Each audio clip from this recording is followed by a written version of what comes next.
নমস্কার। আবার চলে এলাম দেবী প্রসাদের রান্নাঘরে। খুব গরম পড়েছে, তাই তো?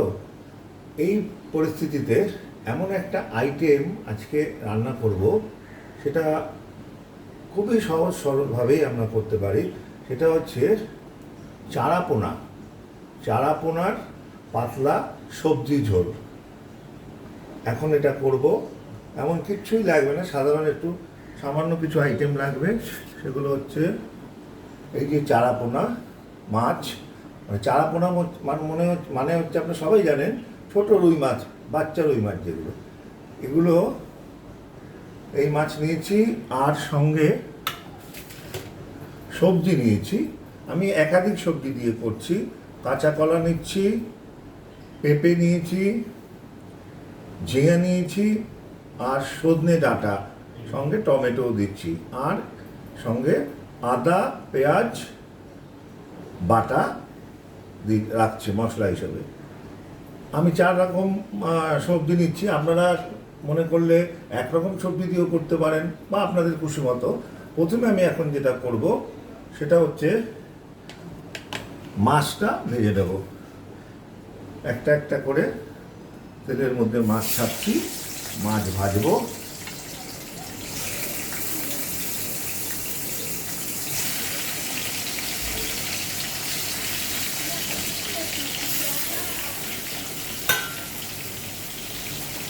আর সঙ্গে মাছ এদিকে ভাজা হবে, আর সঙ্গে যে মশলাগুলো লাগবে সেগুলো একবার দেখিয়ে নিই। জিরার গুঁড়ো নিচ্ছি, হলুদ গুঁড়ো, সামান্য একটু লঙ্কার গুঁড়ো লাগবে। আর যে ফোড়নটা আমরা দেবো সেটা হচ্ছে কালো জিরে ফোড়ন। ঠিক আছে, এই যে মাছ ভাজা হোক, তারপরে আমরা আমাদের আজকে রান্না শুরু করব। মাছ ভাজা হয়ে গেছে, এবার আমরা মাছের ঝোল বা কারি তৈরি করব। প্রথমে আমরা এই যে সবজিগুলো কেটে রেখেছি সেগুলোকে হালকা করে হলুদ নুন দিয়ে একটু ভেজে নেব। আমি প্রথমে পেঁপে ছাড়ছি,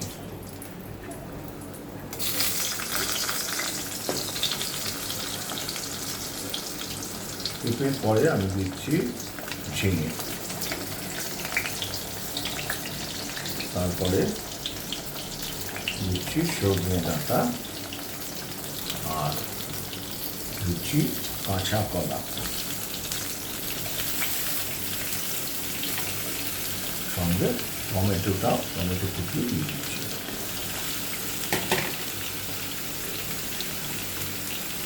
এবার মশলাগুলো দেওয়া শুরু করবো। প্রথমে দেবো হলুদ গুঁড়ো আর একটু নুন দিয়ে ভাজবো। এখন দিচ্ছি হলুদ গুঁড়ো, সামান্য হলুদ গুঁড়ো,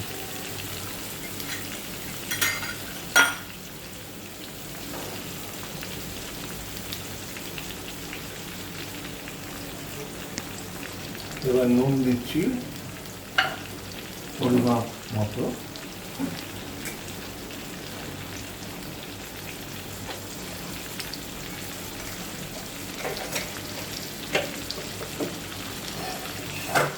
এবার সুন্দর করে সবজিগুলো উল্টে পাল্টে দিচ্ছি যাতে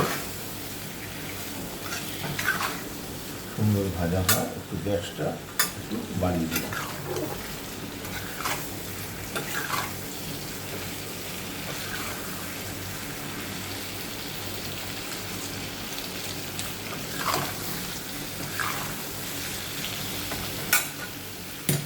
একটু সবজিটা ভাজা ভাজা হোক, তারপরে আমরা পরের ধাপে যাব।